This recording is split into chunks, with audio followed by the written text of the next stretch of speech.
ಎಲ್ಲರಿಗೂ ಉಗಾದಿ ಹಬ್ಬದ ಹಾರ್ದಿಕ ಶುಭಾಶಯಗಳು. ಇವತ್ತು ನಾವು ವೆಜಿಟೇಬಲ್ ಪಲಾವ್ ಮಾಡ್ತಾ ಇದ್ದೀವಿ. ಆ ವೆಜಿಟೇಬಲ್ ಪಲಾವ್ ಮಾಡಲಿಕ್ಕೆ ಬೇಕಾಗಿರೋ ಸಾಮಗ್ರಿಗಳು ಇವತ್ತು ಕಿರು ಪರಿಚಯ ಮಾಡಿಕೊಡ್ತಾ ಇದ್ದೀನಿ. ಮೊದಲಿಗೆ ಬಾಸ್ಮತಿ ಅಕ್ಕಿ, ಪಲಾವ್ ಎಲೆ, ಹಸಿ ಶುಂಠಿ, ಬೆಳ್ಳುಳ್ಳಿ, ಏಲಕ್ಕಿ, ಲವಂಗ, ಹೂಮೊಗ್ಗು, ಚಕ್ಕೆ, ಮರಾಠಿ ಮೊಗ್ಗು, ಕಾಳುಮೆಣಸು, ಇವು ಮಸಾಲೆ ಪದಾರ್ಥಗಳು.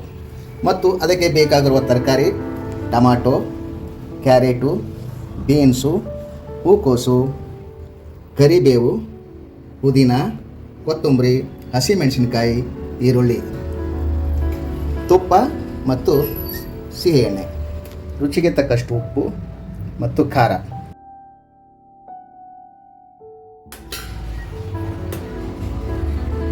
ಇಷ್ಟು ದೊಡ್ಡ ಪಾತ್ರೆ ಎದಕ್ಕೆ ಇಟ್ಟಿದ್ದೋ ನೀವು ಕೇಳ್ಬೋದು.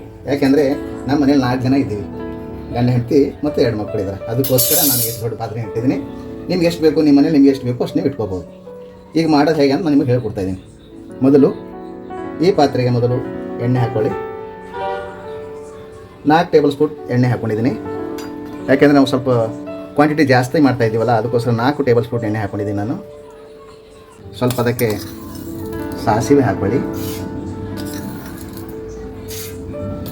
ಸಾಸಿವೆ ಮೊದಲು ಚಟಪಟ ಅಂತ ಸ್ವಲ್ಪ ಸಿಡಿಬೇಕು. ಅದನ್ನು ಸಿಡಿದಾಗ ಮಾತ್ರ ಅದರ ಪರಿಮಳ ಚೆನ್ನಾಗಿ ಬಿಡ್ತದೆ.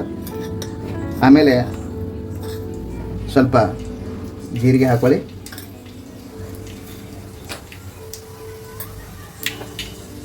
ಜೀರಿಗೆ ಚೆನ್ನಾಗಿ ಬೆಂದಿದೆ. ಅದಕ್ಕೆ ಮೊದಲು ಈರುಳ್ಳಿ ಹಾಕೊಂಡ್ಬಿಡಿ.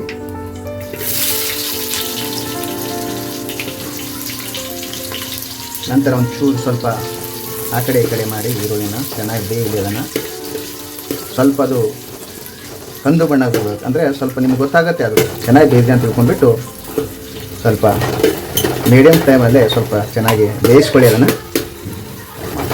ಇವಾಗ ಚೆನ್ನಾಗಿ ಬಾರಿಸ್ಕೊಂಡಿನಿ. ಅದಕ್ಕೆ ಈ ಎಲ್ಲ ಮಸಾಲೆ ಸಾಮಗ್ರಿಗಳನ್ನು ಅದರಲ್ಲಿ ಹಾಕೊಂಡ್ಬಿಡಿ ಮೊದಲು.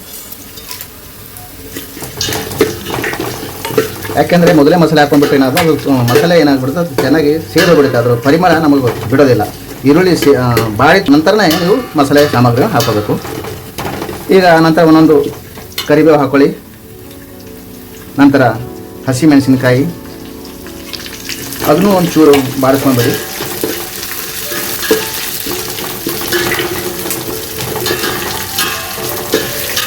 ನೋಡಿ, ನಾನು ನಿಮಗೆ ಮೊದಲೇ ಶುಂಠಿ ಮತ್ತು ಬೆಳ್ಳುಳ್ಳಿ ಹೋಳುಗಳನ್ನು ತೋರಿಸಿದೆ. ಅದನ್ನು ನೀವು ಪೇಸ್ಟ್ ಮಾಡ್ಕೊಂಡು ಹಾಕೋತಾ ಇದ್ದೀನಿ.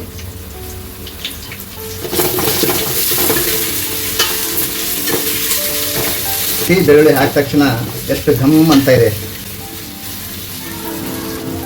ಇವಾಗ ತರಕಾರಿಗಳನ್ನು ಹಾಕೊಳ್ತಾ ಇದ್ದೀನಿ, ಸರಿನಾ? ನಾವು ಮೊದಲೇ ಶುದ್ಧವಾಗಿ ತೊಳ್ಕೊಂಡ್ಬಿಟ್ಟು ಹೆಚ್ಚಿಟ್ಕೊಂಡಿದ್ದೀವಿ. ಅದರ ಮೊದಲು ಕ್ಯಾರೆಟ್ ಹಾಕೋತಾ ಇದ್ದೀನಿ.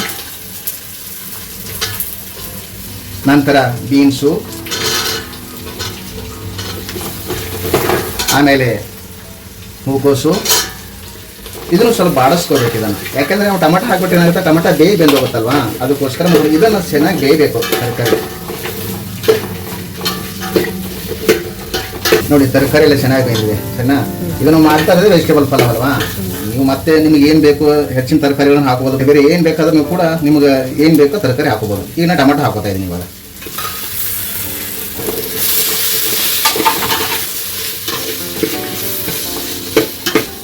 ಇವು ತರಕಾರಿ ಸ್ವಲ್ಪ ಚೆನ್ನಾಗಿ ಬೇಯಬೇಕು. ಬೇಗ ಬೇಯಬೇಕಂದ್ರೆ ಸ್ವಲ್ಪ ಉಪ್ಪು ಹಾಕೊಂಡ್ಬಿಡ್ಬೇಕು. ಉಪ್ಪು ಹಾಕೊಂಡ್ರೆ ಸ್ವಲ್ಪ ಬೇಗ ಬೆಂದು ಹೋಗುತ್ತೆ ತರಕಾರಿ. ಚೆನ್ನಾಗಿ ಬೇಯಬೇಕಂದ್ರೆ ಮೊದಲು ಉಪ್ಪು ಹಾಕೊಳ್ಳಿ. ವೆಜಿಟೇಬಲ್ ಪಲಾವ್ ಯಾರಿಗೆ ಇಷ್ಟ ನಿಮ್ಮ ಮನೆಯಲ್ಲಿ? ವೆಜಿಟೇಬಲ್ ಪಲಾವ್ ಯಾರಿಗೆ ಇಷ್ಟ ಅಂತ ಕೇಳ್ತಾ ಇದ್ದೀರಾ? ವೆಜಿಟೇಬಲ್ ಪಲಾವ್ ಫಸ್ಟ್ ಮೊದಲು ನನ್ನ ಹೆಂಡತಿಗೆ ಅಂದರೆ ತುಂಬ ಇಷ್ಟ, ಮತ್ತು ನನಗೆ 2 ಮಕ್ಕಳು, ಅವ್ರ ಮಕ್ಕಳಿಗೂ ಇಷ್ಟ. ಅಷ್ಟೇ, ನನಗೂ ತುಂಬ ಇಷ್ಟ. ನನಗಲ್ರಿ ವೆಜಿಟೇಬಲ್ ಪಲಾವ್ ಯಾರಿಗೆ ಇಷ್ಟ ಇಲ್ಲ ಹೇಳ್ರಿ? ಎಲ್ಲರಿಗೂ ಇಷ್ಟ ಆಗುತ್ತೆ ವೆಜಿಟೇಬಲ್ ಪಲಾವ್. ಚೆನ್ನಾಗಿ ಬೇಯ್ತಾ ಇದೆ. ಒಂದು 2 ನಿಮಿಷ ಇದನ್ನು ಮುಚ್ಚಿಟ್ಕೊಳ್ಳೋಣ. ಚೆನ್ನಾಗಿ ಬೇಯಬೇಕು ಅದನ್ನು. ನೋಡಿ, ತರಕಾರಿ ಚೆನ್ನಾಗಿ ಬೆಂದಿದೆ ಇವಾಗ. ಅದಕ್ಕೆ ಇದು ಒಣ ಖಾರ. ನಮ್ಮ ಕಡೆ ಒಣ ಖಾರ ಅಂತೀವಿ, ನಿಮ್ಮ ಕಡೆ ಏನಂತಿರೋ ಗೊತ್ತಿಲ್ಲ. ಇದನ್ನು ಪುಡಿ ಖಾರನೂ ಅಂತ ನಾವು ಅಂತೀವಿ ಉತ್ತರ ಕರ್ನಾಟಕ ಕಡೆ. ಅಚ್ಚ ಖಾರ ಕೂಡ ನೀವು ಅಂತಿರ್ಬೋದು ನಿಮ್ಮ ಕಡೆ. ಬಟ್ ನಾವು ಏನಂತೀವಿ, ನಾವು ಪುಡಿ ಖಾರನೇ ಅಂತೀವಿ. ಸರಿ, ಮೊದಲೇ ನಾನು ಹಸಿಮೆಣಸಿನಕಾಯಿ ಮೊದಲು ಹಾಕ್ಕೊಂಡಿದ್ದೀನಿ. ಈಗ ಮತ್ತೆ ಅಚ್ಚ ಖಾರದ ಪುಡಿನೂ ಹಾಕೋತಾ ಇದ್ದೀನಿ. ನೀವು ಖಾರ ಹೇಗೆ ಬಳಸ್ತೀರ ಅನ್ನೋದು ನಿಮಗೆ ಬಿಟ್ಟಿರೋದು. ನಾನು ಎಷ್ಟು ಬೇಕೋ ಅಷ್ಟು ಹಾಕೋತಾ ಇದ್ದೀನಿ. 1 ಟೇಬಲ್ ಸ್ಪೂನ್ ಅರಿಶಿಣ, ಖಾರ ಎಲ್ಲ ಚೆನ್ನಾಗಿ ಬೆಂದ್ಬಿಟ್ರೆ ಆ ಪಲಾವ್ ಬರುವ ಒಂದು ಪರಿಮಳ ಇದೆಯಲ್ಲ ತುಂಬ ಚೆನ್ನಾಗಿರುತ್ತೆ. ಆ ರುಚಿನೂ ತುಂಬ ಚೆನ್ನಾಗಿ ಬರುತ್ತೆ.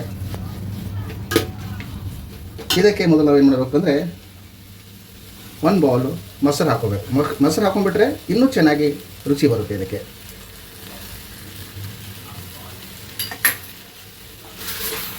ಒಂದು ಕಪ್ ಮೊಸರು ಹಾಕಿದ್ರಾ? ಹಾಂ, 1 ಕಪ್ ಮೊಸರು ಹಾಕಿದ್ದೀನಿ. ಮೊಸರು ಹಾಕ್ಕೊಂಡ್ರೆ ತುಂಬ ಟೇಸ್ಟ್ ಬರುತ್ತೆ ಪಲಾವ್ಗೆ. ಮತ್ತು ಈಗ ನಾವು ಇದಕ್ಕೆ ಮೊಸರು ಹಾಕ್ಕೊಂಡಿದ್ದೇವೆ 1 ಕಪ್ಪು. ಓಕೆ. ಆ ಮೊಸರು ಹಾಕ್ಕೊಂಡಿದ್ವಿ, ಅದನ್ನು ಮೊಸರು ಚೆನ್ನಾಗಿ ಈ ಎಣ್ಣೆಯಲ್ಲಿ ಕಲಿಬೇಕು. ಓಕೆ. ಒಂದು 2 ನಿಮಿಷ ಇದನ್ನು ಚೆನ್ನಾಗಿ ಬೇಯಿಸ್ಕೋಬೇಕು, ಸರಿನಾ? ಅದು ಬೇಯಿಸ್ಕೋಬೇಕು. ಸ್ವಲ್ಪ ಮುಚ್ತಾ ಇದ್ದೀನಿ ಇವಾಗ. ನೋಡಿ ಚೆನ್ನಾಗಿ ಬೇಯ್ದಿದೆ.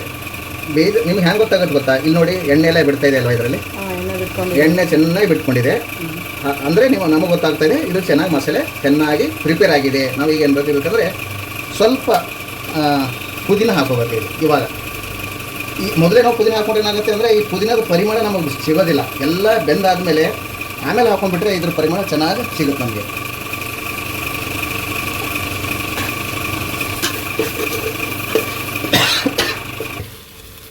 ಮಸಾಲೆ ರೆಡಿ ಆಗಿದೆ. ಇವಾಗ ನಾವು ಇದಕ್ಕೆ ರೈಸ್ ಹಾಕಬೇಕು.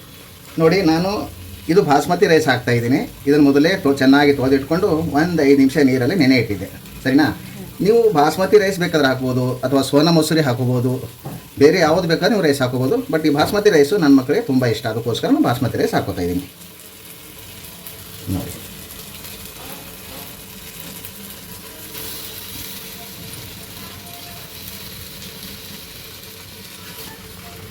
ನೋಡಿ ರೈಸ್ ಹಾಕೊಂಡ್ಬಿಟ್ಟು ಸ್ವಲ್ಪ ಚೆನ್ನಾಗಿ ಕೆಳಗ ಮೇಲೆ ಮಾಡ್ಕೊಂಡ್ಬಿಟ್ಟಿದ್ದಾನೆ. ಮೊದಲು ಕೆಲವೊಬ್ರು ಏನು ಮಾಡ್ತಾರೆ, ಮಸಾಲೆ ಗಿಡ ತಕ್ಷಣ ನೀರು ಹಾಕೋತಾರೆ.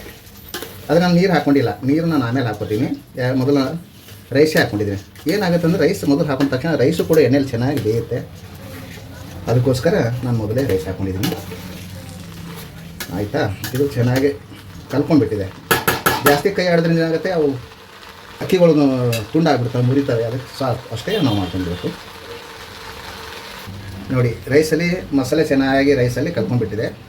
ನಾನು ಇದನ್ನು 4 ಗ್ಲಾಸ್ ಬಾಸ್ಮತಿ ರೈಸ್ ಹಾಕ್ಕೊಂಡಿದ್ದೀನಿ. ಅದಕ್ಕೆ 6 ಗ್ಲಾಸ್ ನೀರು ಹಾಕ್ಕೊಂಡಿದ್ದೀನಿ.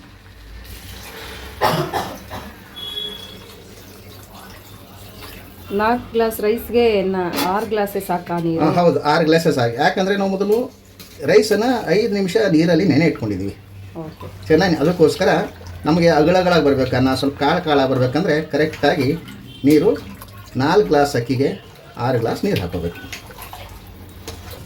ಈಗ ರುಚಿಗೆ ತಕ್ಕಷ್ಟು ಉಪ್ಪು. ಮೊದಲೇ ನಾನು ಉಪ್ಪು ತರಕಾರಿ ಬೇಯಿಸ್ಕೊಳ್ಳೋ ಟೈಮಿನ ಉಪ್ಪು ಹಾಕ್ಕೊಂಡಿದ್ದೀನಿ. ಸ್ವಲ್ಪ ನೋಡ್ಕೊಂಡು ಹಾಕ್ಕೊಳ್ಳಿ, ಉಪ್ಪು ಜಾಸ್ತಿ ಆಗಬಾರ್ದು. ಮೊದಲು ಕಡಿಮೆ ಹಾಕ್ಕೊಳ್ಳಿ, ಮತ್ತೆ ಬೇಕಾದ್ರೆ ಹಾಕೋಬೋದು. ಇಂಗ್ರೀಡಿಯೆಂಟ್ಸ್ನು ಕೂಡ ಇದರಲ್ಲಿ ಹಾಕೊಂಡ್ಬಿಟ್ಟಿದ್ದೀನಿ. ತರಕಾರಿ ಏನೇನು ಬೇಕು, ಮಸಾಲೆ ಏನೇನು ಬೇಕು, ಖಾರ ಎಲ್ಲ ಹಾಕ್ಕೊಂಡಿದ್ದೀನಿ. ಇದು ಚೆನ್ನಾಗಿ ಬೇಯಬೇಕಂದ್ರೆ ನಾವು ಅದರ ಮೇಲೆ ಮುಚ್ಚಿಬಿಡಬೇಕು. ಸ್ವಲ್ಪ ನೋಡೋಣ ಇವಾಗ. ಹಾಂ, ನೋಡಿ ಚೆನ್ನಾಗಿ ಬೆಂದಿದೆ. ಕೊನೆಯದಾಗಿ ಇದಕ್ಕೆ ಕೊತ್ತಂಬರಿ, ಮೊದಲೇ ಚಿಟ್ಕೊಂಡಿದ್ದೀವಲ್ಲ ಕೊತ್ತಂಬರಿ. ಕೊನೆಯದಾಗಿ 2 ಟೇಬಲ್ ಸ್ಪೂನು ತುಪ್ಪ.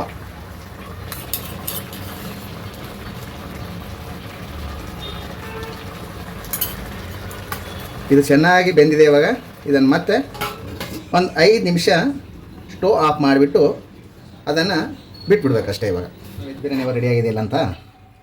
ವೆಜ್ ಬಿರಿಯಾನಿ ತುಂಬ ಚೆನ್ನಾಗಿ ರೆಡಿಯಾಗಿದೆ ನೋಡಿ ಇವಾಗ, ಅಲ್ವಾ? ತುಂಬ ಚೆನ್ನಾಗಿ ರೆಡಿಯಾಗಿದೆ. ಬಿರಿಯಾನಿ ರೆಡಿನಾ? ನೋಡಿ, ನನ್ನ ಮಕ್ಕಳು ಕಾಯ್ತಾ ಇದ್ದಾರೆ, ಅವರಿಗೆ ಸರ್ವ್ ಮಾಡಿಕೊಡ್ತೀನಿ. ಟೇಸ್ಟ್ ಆಗಿದೆ, ನೋಡೋಣ.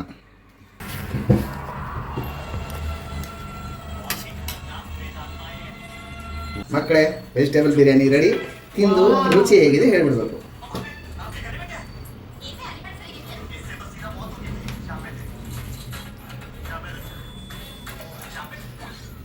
ಹೆಂಗೈತೆ? ಚೆನ್ನಾಗಿದೆಯಾ? ಸೂಪರ್.